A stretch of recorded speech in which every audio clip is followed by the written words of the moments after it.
মায়ের বিশ্বাস আছে, মায়ের আর মায়ের আছে।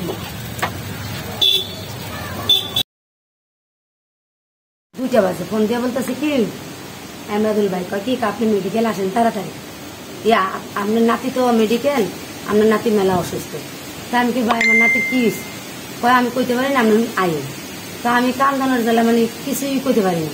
লাস্টে আমি একটা মায়া নিয়ে আমি ডাইরেক্ট 2টা বাজে বাসে উঠছি ইয়াত্তনের কাস্টম থেকে উঠে আইসি অক্সিজেনের তো আইসি খাগড়াছড়ি, আয়া খাগড়াছড়ি নামছি।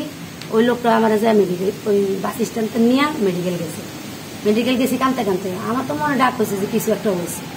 গেছি যাই দেখি এরকম শোয়া মানে মরা অবস্থা।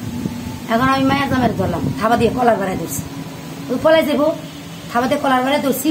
আমি কি তোর রাজ্যে পুলিশ দিই, তুই আমার নাতি আচার দিছিস, তুই আমার নাতি মারছিস, নাহলে আমার নাতি মরলো না। আমি মারিনি পরে ওই আমার মাইয়া করতেছে মা ওই আচার দিয়ে মারিয়া লাগছে, ওই আচার মারছে, আচার দিয়ে লাঠি দিয়ে বাইরে হালাই দিছে, কপালে এই জায়গা ব্যথা পাইছে। তখন তো আমি ওরা আরো জাপটাই দিচ্ছি, আমার মাইয়া জানি কোথাও আমি আরো জাপটাই ধরে পরে লাস্টে লোকজন জমা হয়েছে।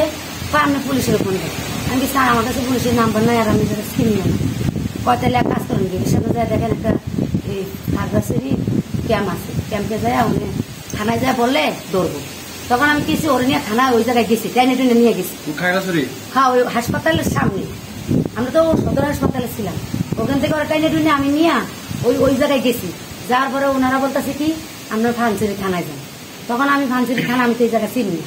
তখন আমার ওই লোকগুলা বলতেছে কি আপনি ত্রিবন্ধনে ফোন দেন। আমি জানি না ভাই আমার একটু বলে দেন। পরে আপনার মোবাইল দেন, টাকা আছে আমি কিনা।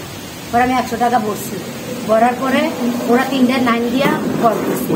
দেওয়ার পরে স্যারের লোক কথা বলছি, পরে স্যারে বলছে কি যে ওনারা ফুসকায় ফুসকায় রাখেন, আমি আধা ঘন্টার ভিতরে লোক পাঠাইতেছি। তখন আমি ওরা ফুসকায় মুসকায় রাখছি, দেখি 10-15 মিনিটের ভিতরে 2টা স্যার গেছে হুন্ডার করে যাই ওরে নিয়ে চলে আসছে। আমার পরে আবার আমার ফোন দিছে যে আপনি ওখানে থাকেন মেডিকেল, আমি পুলিশ পাঠাইতেছি আপনার থানায় নিয়ে আসি ফানসুরি থানায়। তখন আমি ওখানে বসে গেছি। তখন আরেকটা 2টা বাজে ওইখানে গেছে, হ্যাঁ পুলিশ গেছে। যাওয়ার পরে আমাকে গাড়ি তুললে আমার নাতি নিয়ে চলে গেছে। আসার পরে এখানে আসি তখন মনে হয় 3টা বাজবে, 4:30 3:30 এরকম বাজবে। তারপরে তো এই জায়গায় এখন কি হয়েছে পরে আমার মায়ের সাক্ষী দিছে। আপনার মায়ের কোথায়? মায়ের